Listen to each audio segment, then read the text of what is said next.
وبيبدأ فيلمنا ببنت بتجري من شيء خفي، وبتنزل تحت السرير من الرعب كاتمة أنفاسها علشان صوتها ما يتسمعش، ونظرها على الباب اللي دخل منه شيء بملابس سودا مرفوعة عن الأرض بيدور عليها في كل أنحاء الغرفة. قلبها اطمن لما حست إنه خرج، وفجأة ما لقيتش غير قبضة إيد مشوهة بتمسكها. وتاني يوم الساعة 12 الظهر وصل زوجها كران البيت، لقى أثر دم على السلم. فضل ماشي وراها ولقى زوجته بركة ميتة في بانيو الحمام. وبتعدي الأيام ومحامية اسمها سمران واقفة بعربيتها منتظرة شخص بيجيب لها حاجة، لحد ما وصلت صديقتها سونيا مع أقراص مخدر المورفين وخدته منها زي المجنونة وقالت لها بجد مش عارفة أشكرك إزاي سمران، دي آخر مرة تشكريني فيها. أنا شايفة إنك مش تعبانة أو بتشعري بأي ألم علشان تاخدي المورفين، خايفة عليك إنك تدمني يا بنتي. مش وقت دروس موعظة يا سونيا، أنا مش هطلب منك حاجة تاني. صحيح قولي لي عندي مواعيد مع مين النهاردة؟ شخص اسمه فريدي عاوز يقابلك ضروري. طلعت مكتبها لقيته منتظرها وقال لها أكيد أنت عارفة محتاجك في إيه، أنت مش أول مرة تجيلي ورفضت قضيتك كتير، لكنك مصر علشان كرم ما قتلش زوجته فعلا، وأنت أشطر محامية في المدينة هتحل لغز القضية. مهنتي كمحامية علمتني إنه الأيام دي مفيش حد بريء، بس هو بريء فعلا. اليوم اللي ماتت زوجته فيه كان سهران معايا في بيتي. إيه هو الإثبات؟ ما يمكن بتقول كده علشان صديقك، حضرتك أنا مجرد مدير أعماله، وكرم مترشح لحملة انتخابية لو ما خرجش قبلها هيخسر كل شيء بناه. ما وعدكش إني أقبل القضية، بس لازم أقابل كرم أتكلم معاه وبعدها أحدد هل هو فعلا بريء ولا لأ. اتفتح الباب الخلفي للمكتب لوحده أثناء كلامهم، والكهرباء بقت تروح وتيجي لحد ما انتهت المقابلة.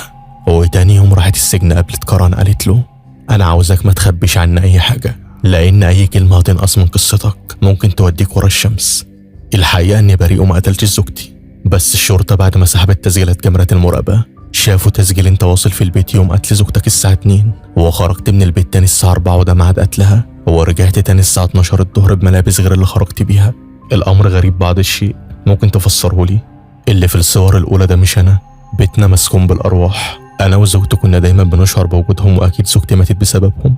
هو اللي انت بتقوله ده تخاريف. أولا أنا بآمن بوجود الأشباح وكل حاجة، لكن للأسف القانون بيحاكم البشر، ما نقدرش نحاكم أشباح يا أستاذ كرم. سامحني مش هقدر أساعدك، انت محتاج خبراء سحر أسود مش محامية حضرتك. أنا كل اللي طالبه إن حد يصدقني. سابته ومشيته بمنتصف الليل داخل السجن. باب الزنزانة اتفتح على كرم لوحده، وقام مستغرب قال مين العسكري المجنون ده اللي بيفتح لساجن في نص الليل؟ خرج لساحة السجن ملقاش أثر أو أي صوت لأي شخص، وشاف بنت طلعت من الغرفة قالت له لسه في أمل تنقذ زوجتك. مشي في اتجاه الغرفة ملقاش أثر لأي حد فيها، وقف لمرمى على الأرض نزل جابه، وملقاش غير إيد مشوهة مسكته، وفاق من الكابوس ليكتشف إنه في كابوس تاني، وكشف عن بطنه لقاها مجروحة بطريقة بشعة. المهم قابل فريدي سمران قال لها كران لقى الجروح دي في بطنه لما صحي من النوم. مش غريبة برضه؟ الصور دي مش إثبات برضه حضرتك. أنا كل اللي طالبه منك إنك تصدقي كران وتحاولي تطلعي على الأقل بكفالة مؤقتة علشان يثبت براءته. أوعدك هفكر في الموضوع، وبعد إذنك مضطر أمشي لأن ورايا ميعاد. راحت قابلت حبيبها المستشار ديلاجون وقالت له أسف على التأخير، في قضية غريبة جدا أشخاص عاوزين نشتغلها وأنا مترددة وعاوزة أخد رأيك فيها. مش وقته، خلينا نطلب حاجة ناكلها الأول. على طول كده؟ مفيش عاملة إيه يا حبيبتي؟ حسسني إنك مهتم بيا حتى. ما عنديش وقت لده كله، عندي شغل في المحكمة لازم أرجع له، وأنا برضه ورايا شغل وسايبها علشان أتكلم معاك. من فضلك خلينا ناكل وكل واحد يروح لشغله. أنت متغير معايا بقالك فترة، ما بتردش على موبايلاتي ولا معبرني، وفوق كل ده يوم ما تقابلني تكلمني بالأسلوب الوحش ده. مالك فيك إيه؟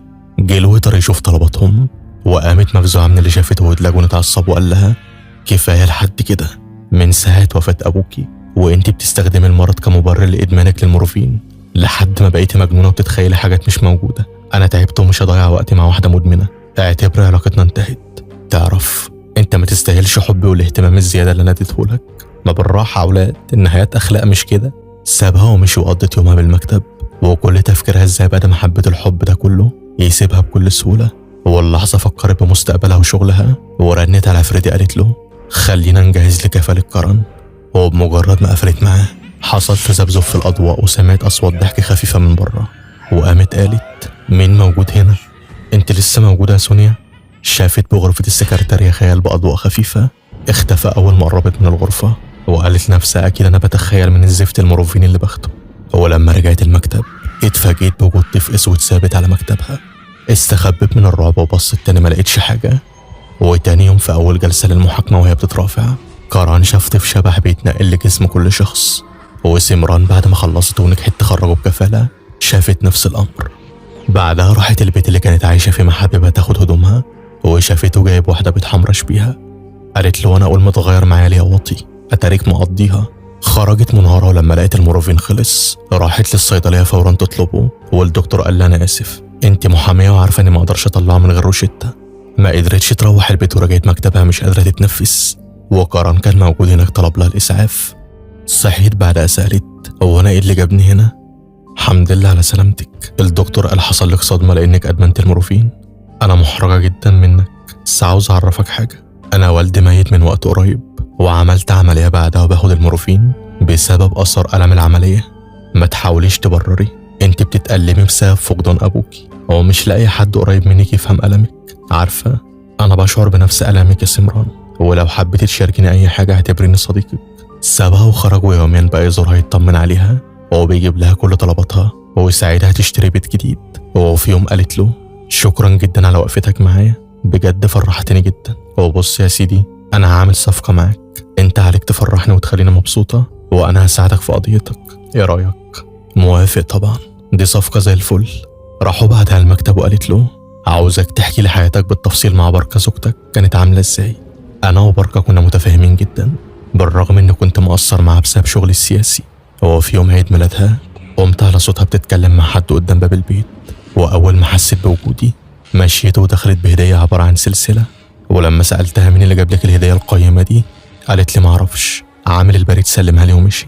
ازاي هدية جميلة زي دي ومش عارفة مين اللي باعتها؟ أكيد عشيقك، انت ازاي تفكر فيها بالطريقة دي؟ اتخانقنا مع بعض، وتاني يوم وانا بقرأ كتاب السلسلة وقعت، ولما قمت ارجعها مكانها شفت ايد ظهرت من تحت الكرسي واختفت. اترعبت الصراحة ونزلت اشوف ايه ده، وعلى الجانب الاخر شفت حد مرفوع عن الارض بيتحرك. وبنفس اللحظة بركة نزلت مرعوبة بتعيط بتقولي البيت مسكون، في روح هنا عاوزة تقتلني. بعدها اضطرينا نجيب شخص يعالج البيت ويطهره، ومر 4 أيام بدون أي مشاكل. وفي اليوم الخامس رجعت لقيت بركة ميتة. هي دي كل القصة. تمام كفاية كده النهاردة، أنا هقعد مع نفسي وأحلل كل اللي سمعته وهنكمل بعدين. جه مكالمة بعدها لفريد وراح قابل شاب قال له ال1,000,000 جنيه استرليني لو ما جوش خلال 24 ساعة هفضح قرن في كل الأخبار. بمجرد ما خرج الشاب اتطبعت على الأساس باسم. أول ما شافه فريدي قال ده مستحيل، وخد عربيته فورا راح لمصحة عقلية وسأل الراجل ده انت تعرف البنت اللي في الصورة دي؟ اعرفها ايوه، وعاوز اقول لك اننا بنقفل المصحة بسببها. خرج فريدي وهو قلقان جدا ورن على قرن لقى موبايله مغلق، وبعت له رسالة على البريد قال له فيها انا عرفت من الشبح اللي بيطاردك، اول ما تسمع رسالة كلمني. شغل عربيته واتحركوا بنص الطريق. العربية عطلت في مكان مقطوع وظهر له نفس الشبح، ونزل جري مش عارف يروح لفين ولا فين، وانتهى بيه الامر واتسحب اتقتل في حمام السباحة. دفنوه تاني يوم وسمع قرن الرسالة لسمران، وقالت له في ست عرفها قابلها يمكن تفيدنا بحاجة. راحت لها بالفعل قالت لها اسم قرن وقصته بالكامل، وعملت العرافة طقوسها وقالت لها انت هتروحي الفندق اسمه إيرتون، والفندق ده فيه جزء ناقص من قصة قرن لازم تعرفيها. راحت الفندق طلبت تسجيلات كاميرات المراقبة بتاريخ يوم موت بركة زوجته، واستدعت بعدها قرن لمكتبها شغلت له مقطع ليه مع بنت بيتحرش بيها، وقالت له انت كدبت عليا وقلت يوم قتل زوجتك انك كنت سهران مع فريدي، لكن الواضح ان السهرة كانت صباحي مع واحدة ركلام. انتم يا صنف الرجالة صنف واطي. طيب يا ستي كتر خيرك، كدابة البت دي وهتصدقوها. المهم كالعادة روحت ونامت زعلانة، ودخل قرن عليها صحة، ولما فتحت عينها لقيت الشبح في وشها. اتفزعت وما لقيتش اثر لاي حاجة، والتلفزيون اشتغل لوحده على فضيحة قرن مع البنت في الفندق. واللي سرب الفيديو الشاب اللي كان عاوز ال1,000,000 جنيه من فريدي، لانه كان شغال في الفندق وخد نسخة من تسجيل الكاميرات يبتز بها قرن. المهم تاني يوم بالصدفة بعد ما خلصت شغلها لقيت صورة متعلقة لنفس البنت اللي كانت مع قرن في الفيديو، مكتوب عليها مفقودة من 2 شهر. استغربت سمران ازاي مفقودة وتاريخ الفيديو ما مرش عليه 3 أسابيع اساسا، وقطع حبل افكارها انقطاع الكهرباء وخطوات بطيئة طالعة على السلم بصوت ضحك مرعب. جريت وحاولت تخرج من اي باب خلفي بس معرفتش، وظهر لها نفس الروح خوفتها لحد ما قدرت تلاقي مخرج هربت منه، وراحت فورا لبيت قرن قالت له دي صورة البنت اللي كانت معاك؟ أيوة هي. طلبت العرافة فورا جت لها وريتها الصورة، وعملت طقوسها على الصورة وقالت لهم البنت اسمها راشيل واتقتلت من شهرين، والشخص اللي قتلها ما كانش باين في الرؤية. انت عارف معنى الكلام ده ايه يا كرن؟ البنت ميتة قبل موت زوجتك بشهرين، يعني اللي انت نمت معاها دي شبحها. احكي لي اتعرفت عليها ازاي؟ كنت سهران في بار وشفتها اتعرفت عليها هناك، ومن بعدها بقت تظهر لي بكل مكان لحد يوم الفندق المشؤوم. وبعد ما قضينا الليلة صحيت ما لقيتهاش جنبي، والغريب اني ما كنتش فاكر اي حاجة من الليلة اساسا. اللي كانت معاك يا كرن جسد رشيل الميت، هو الشبح اللي بيطاردك امتلاك جسمها علشان بس يوصل لك. ودي حالة عند الأرواح اسمها الامتلاك، يعني يقدروا يتنقلوا من جسم لجسم بكل سهولة ويتحكموا فيه ويخلوه يعمل اللي هم عاوزينه حتى لو كان ميت. وده نفس اللي حصل معاك. بعد ما جسد رشيل الميت سابك، الروح امتلكتك انت، وصحيت في نص الليل رحت البيت، قتلت بركة زوجتك، ورجعت بعدها للفندق نمت وصحيت مش فاكر أي حاجة، ورحت تاني البيت اتفاجئت بموتها، وفي الأساس انت اللي مموتها، بس انت مالكش ذنب، الروح استخدمتك لقتلها. طيب ليه الروح قتلتها أساسا؟ امتلكت الروح العرافة وخدت سمران نزلت فيها بالضرب، واضطر كرن يضرب على دماغها أفقدها الوعي وخدوها للمستشفى. اعتذر لها كرن على اللي عمله وقالت له كويس انك عملت كده، وإلا الروح كانت هتسيطر عليا. السلسلة اللي جات لزوجتك هي السبب في ده كله. سمران قالت له قول لي على مكانها وانا هروح اجيبها، وراحت بالفعل للمكان اللي قال لها عليه. واول ما شافتها اتفزعت وراحت لكرن قالت له الشخص اللي في الصورة ده انت تعرفه؟ ده اللي جاب السلسلة البركة، انت تعرفيه منين؟ نرجع بالزمان وسمران مع ابوها لما لاحظت تعبيرات وشه الحزينة قالت له بتفكر في ايه مالك؟ في مريضة عندي في المستشفى حالتها مضايقاني جدا، ما تسيب المصحة العقلية دي وشوف شغل تاني يناسبك، انت حالتك النفسية اتدمرت من كتر الحالات اللي بتشوفها. لاحظت سمران علبة هدايا جنبه، ولما كشفتها لقيت السلسلة. سلسلة والنهاردة عيد الحب، يا ترى مين سعيدة الحظ اللي بتحبها يا بابا؟ دي مش بتاعتي يا سمران، المريضة موصيانا اوصلها لحد معين. معنى كده ان في صلة بين المريضة وبركة لازم تعرفوها. سمران اكيد ابوك كان بيسجل حالات المرضى بتوعه في اي مذكرة، بابا عنده مذكرات كتيرة جدا، وممكن فعلا نلاقي بنفس الوقت اللي بيتكلموا فيه لقوا جثة راشيل، وبعتوا دورية قبضت على كرن لأنه المشتبه الوحيد بالقضية. المهم راحت بعدها سمران لشقة أبوها، دورت في كل المذكرات ولقيت مذكرة بتاريخ قريب باسم سونيا باتيل. بدأت تقرأ فيها ونرجع بالزمن أثناء جلسة علاج نفسي لسونيا، والدكتور والد سمران قال لها هو أنت بتعيطي ليه؟ أنا عاوزة سلسلتي بأي تمن. أنت ما تعرفش السلسلة دي بالنسبة لي إيه؟ ممنوع المرضى يمتلكوا أي مجوهرات في المصحة يا سونيا. بس أنا مش مريضة. تمام، أنا قابلت بركة النهاردة زي ما وعدتك، ولما وريتها صورتك أنكرت إنها تعرفك، وأنت صدقتها وبتكدبني أنا علشان مفكرني مجنونة. أنا وسونيا كنا بنحب بعض وعلاقتنا زي المتجوزين بالظبط. الله الله الله الله، وكمان مثليين؟ أنا كده مش هسكت. يا واد يا بنت، يا واد يا بنت. اتنين. خلوا بالكم الفيلم ده بيدعم المثلية، هو احذروا من المشاهد اللي زي كده لأنها زادت كتيرة جدا جدا وبيروجوا لها في أي فيلم. المهم جابت لها بركة بما إنها قايمة بدور الراجل الله يجحمها سلسلة هدية.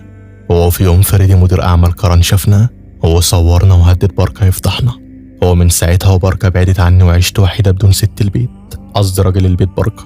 وكل ما كنت أكلمها تشتمني، بس أنا مسكتش، هددتها إنها لو ما اتطلقتش من كرن وجت عاشت معايا هفضحها، ويا ريتني ما هددتها. اتفقوا عليا وحبسوني في مستشفى المجانين، وأنا مش مجنونة ومش هسكت غير لما أقتلهم هما التلاتة. طب ما تيجي أجوزك راجل محترم بدل الشحططة دي يا بنتي؟ لا، أنا عاوز انتقم، هاتلي سلسلتي. بعد استجواب سونيا بيومين انتحرت، واخدت السلسلة وديتها لبركة وعرفتها إن سونيا ماتت، ومن نظرتها واضح إنها كانت تعرفها فعلا. خلصت سمران قراءة وراحت لكرن عرفته بالقصة، وقال لها أنا معرفش أي حاجة عن علاقة سونيا ببركة، ولو أعرف كنت طلقتها فورا. أصيل أبو رحاب، أنا هساعدك وأطلعك براءة من القضية. خدت العرافة و2 شهود من المحكمة وجابوا جثة من المشرحة يحضروا عليها شبح سونيا بنفس غرفة المصحة اللي انتحرت فيها، وشغلوا كاميرات التصوير. والعرافة بدأت في طقوسها لحد ما قامت الجثة وسط ذهول الشهود اعترفت بجرائمها، والعرافة فقدت السيطرة وأغمى عليها. أمرتهم سمران ياخدوها للمستشفى، ولما رجعت تاخد تسجيل الكاميرا ما لقيتش أي أثر للجثة. قلبها اتقبض وقررت تستغل الأمر وتتحدى خوفها، وشغلت الكاميرا وبدأت تدور على الجثة بنفسها.